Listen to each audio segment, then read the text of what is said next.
তো আজকে আমরা চিড়ের পোলাও বানাবো।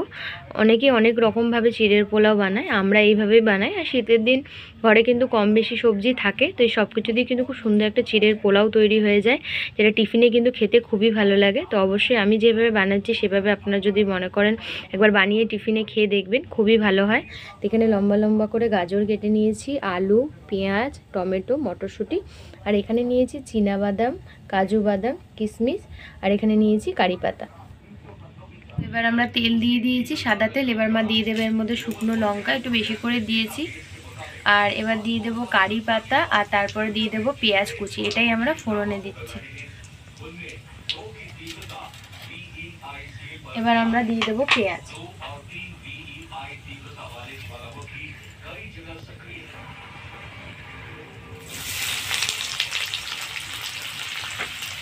বেশ অনেকটাই পেঁয়াজ দিয়েছি, যেহেতু অনেকটাই পোলাও বানানো হচ্ছে, তো সেখানে কিন্তু পেঁয়াজটা বেশি দিয়েছি। আর পেঁয়াজ কিন্তু দিলে বেশ ভালো লাগছে। আর দিয়ে দেবো এবার কারি পাতা, দিয়ে সবগুলোকে সুন্দর করে হালকা করে একটু ভেজে নেবো। আমি এখানে যতটা আমাদের চিড়ে লাগবে সেটা নিয়ে নিয়েছি। তো এটাকে কিন্তু যখন দেব তখন কিন্তু হালকা একটুখানি ধুয়ে তারপরে দেব। সুন্দর করে একদম ভাজা হয়ে গেছে। এবার দিয়ে দেবে টমেটো, যেগুলো একদম আমি ছোটো ছোটো করে কেটে রেখেছি। আর গাজর, আলু, মটরশুঁটি আমার সব পরপরই দিয়ে দেবো। দিয়ে এগুলোকেও খুব সুন্দর করে একটু ভাজা ভাজা করে নেব। আর গাজরটা দিলে কিন্তু বেশ খুব সুন্দর রঙিন লাগবে, তাই কিন্তু আমি গাজরটা দিয়েছি। গাজর এমনিতেও খাওয়া খুব ভালো, তাই আমি একটু গাজরও দিয়েছি। আর মটরশুঁটি সব কিছু দিয়ে খুব সুন্দর করে একটু ভেজে নেবো আমরা। খুব সুন্দর করে একদম হয়ে গেছে। এবার একদম যখন ভাজাটা একদম হয়ে যাবে তখন কিন্তু হলুদ আর নুনটা আপনারা দেবেন। কারণ কি প্রথমেই যদি ভাজা দিয়ে নুন দিয়ে দেন তাহলে কিন্তু ভাজাগুলো একটু শক্ত শক্ত থাকবে না, একদমই নরম হয়ে গলে যাবে। সেই জন্য কিন্তু নুনটা একদম ভাজার শেষে দেবেন। এবার দিয়ে দেবো পরিমাপ মতো মিষ্টি, যেটা এর মধ্যে দিলে কিন্তু ভালো করে একদম গলে যাবে। এরপরেই কিন্তু আমরা চিড়ে দেব।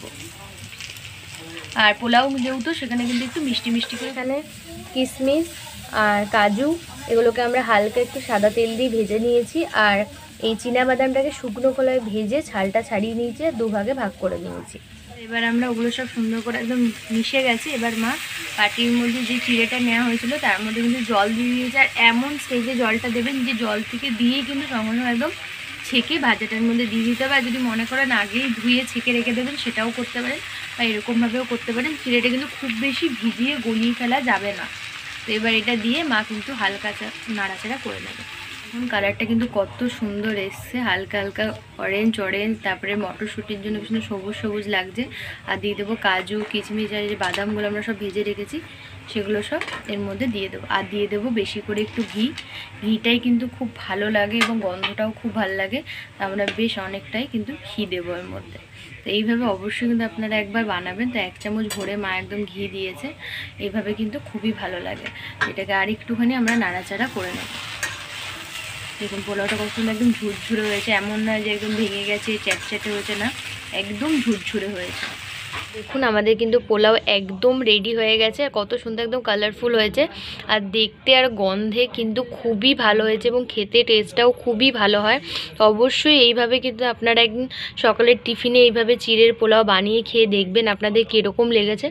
অনেকেই তো অনেক রকম বানায়, আমি এইভাবেই বানাই, যেটা আমাদের বাড়ির সবার কিন্তু খুবই ভালো লাগে। অবশ্যই কিন্তু এইভাবে একবার ট্রাই করবেন, আর দেখতে কিন্তু খুবই সুন্দর হয়েছে। তো এই ভিডিওটা যদি ভালো লেগে থাকে তাহলে লাইক করবেন, শেয়ার করবেন, আমাদের চ্যানেলটা অবশ্যই সাবস্ক্রাইব করবেন, বেল আইকন ক্লিক করবেন এরকম নতুন নতুন ভিডিও সবার আগে আপনার কাছে পাওয়ার জন্য। আজকের জন্য এতটুকুই, আবার দেখা হবে পরের সপ্তাহে।